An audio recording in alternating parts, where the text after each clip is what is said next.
Olá, tudo bem?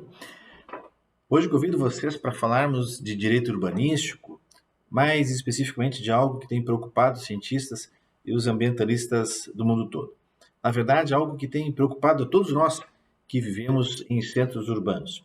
Vamos conversar sobre poluição sonora, especialmente daquela produzida por veículos automotores. Quem vive e mora às margens de avenidas movimentadas, por exemplo, sabe bem do que a gente está falando. Nessas questões, é importante a gente definir alguns conceitos básicos para conseguirmos um entendimento comum. O professor Zé Afonso da Silva, um conhecido e respeitado jurista brasileiro, conceitua a poluição sonora como a emissão de barulho, ruídos e sons em limites perturbadores à comodidade auditiva. Esse é um conceito bastante plástico, bastante aberto e determinado até, mas permite perceber o alcance do que vem se entendendo por poluição sonora. Como a gente sabe, a matriz dessa proteção da nossa saúde se encontra no artigo 225 da Constituição Federal, que garante o direito aos cidadãos à saúde e ao meio ambiente equilibrado e saudável, definindo o meio ambiente como um bem jurídico especialmente protegido.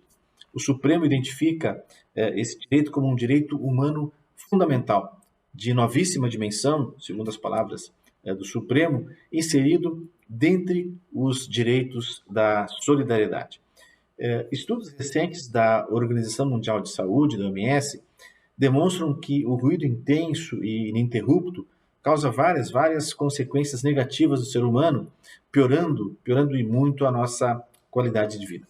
Dentre os malefícios destacados pela OMS estão a tensão nervosa, que no longo prazo pode levar à surdez, o infarto do miocárdio, a hipertensão arterial, a redução da concentração mental, insônia, estresse, depressão, a agressividade, nós vivemos um mundo cada vez mais agressivo, e até graves distúrbios neuropsíquicos. A mesma OMS, a Organização Mundial de Saúde, considera que o som, para não causar prejuízos ao ser humano, deve atingir no máximo 50 decibéis, que é a unidade de medida do volume do som. A partir desse limite, desse valor de 50 decibéis, os efeitos negativos já começam a ser sentidos. E é importante lembrar que alguns desses graves problemas podem ocorrer a curto prazo, mas outros podem levar muitos anos para serem notados, para aparecerem. Por essa razão, e aqui no Brasil, o CONAMA, que é o Conselho Nacional do Meio Ambiente, através de uma resolução, a de número 2252, acabou prevendo os limites máximos permitidos de ruídos que podem ser emitidos pelos veículos automotores. Motocicletas fabricadas a partir de 99, por exemplo, os limites se encontram entre 75 e 80 decibéis, de acordo com a cilindrada da motocicleta. Isso seria um sonho para todos nós, não é verdade? Que as motocicletas que transitam por aqui e que nos perturbam o sono tivessem apenas essa capacidade de poluição sonora.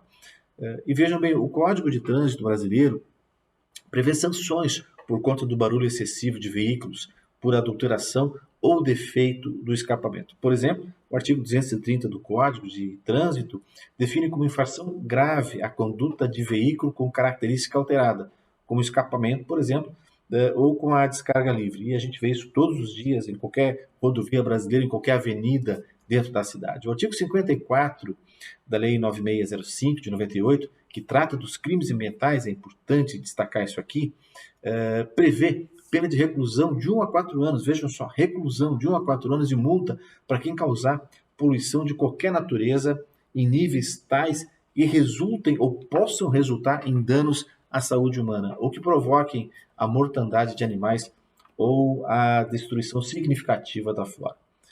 Mas aí seria importante perguntar, por que essa preocupação dos legisladores, de quem faz as leis, especificamente em relação à poluição sonora causada por veículos automotores, que chega até a criminalizar a conduta do infração nesses casos? A resposta é muito forte.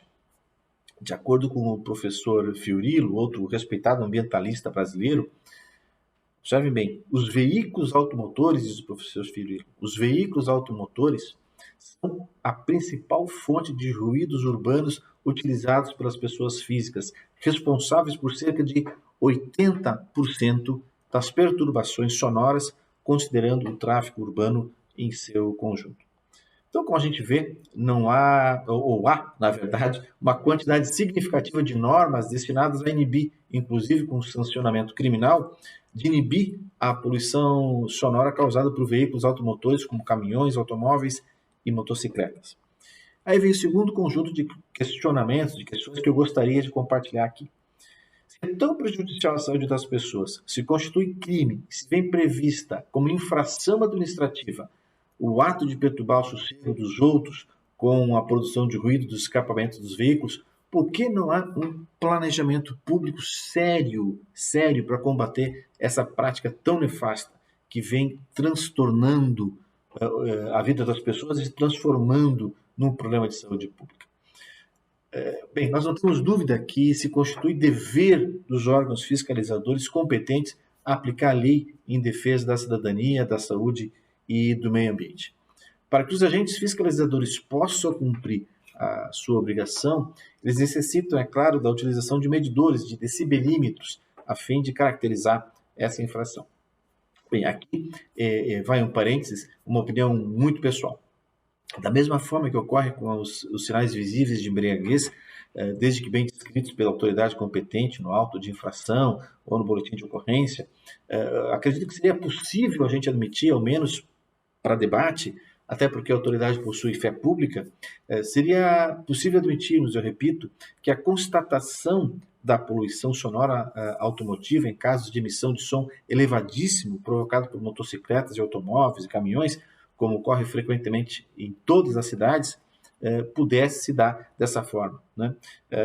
Pronto, já podemos agora fechar o parênteses, ou seja, nós poderíamos utilizar como parâmetro para a definição do excesso de ruído o que se utiliza como parâmetro também para a definição da embriaguez. A autoridade, como tem fé pública diante da constatação ali, poderia filmar, inclusive, com seu celular e captar o som, seria tão simples, né, para a gente aceitar como prova da transgressão da norma. Agora, e se os municípios e os estados não fornecem aos seus agentes os decibelímetros para medição da poluição promovida pelos infratores? O que a gente pode fazer, né? E se os agentes de trânsito nada fazem diante desse grotesco desrespeito à lei e à saúde da população?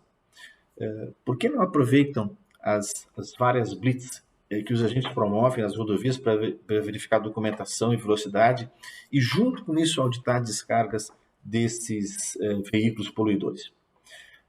Ficam os cidadãos, eu pergunto, à mercê dos transgressores sujeitos à má educação, à falta de sensibilidade, desrespeito de uma minoria que debilita a saúde de milhares de moradores e cidadãos? E ainda, será possível exigir que os legitimados e legalmente competentes intervenham, isso é, há remédio para a omissão dos agentes estatais? Olha só, no estado do Rio de Janeiro, especificamente no município de Niterói, o Ministério Público de lá ingressou com uma ação civil pública com pedido de tutela provisória de urgência antecipada, objetivando justamente cobrar a efetiva fiscalização de motocicletas que circulam naquele município de Niterói. E provocava uma poluição sonora imensa e perturbava os moradores, como acontece em qualquer cidade brasileira. E disse o promotor de justiça de Niterói, eu abro aspas aqui, embora a infração aqui será discutida, encontre punição nas normas de trânsito e nas normas ambientais, o poder público municipal, diz ele, não exerce o seu poder de polícia administrativa previsto na Constituição Federal e nas leis, fazendo com que o Ministério Público busque o amparo do Poder Judiciário.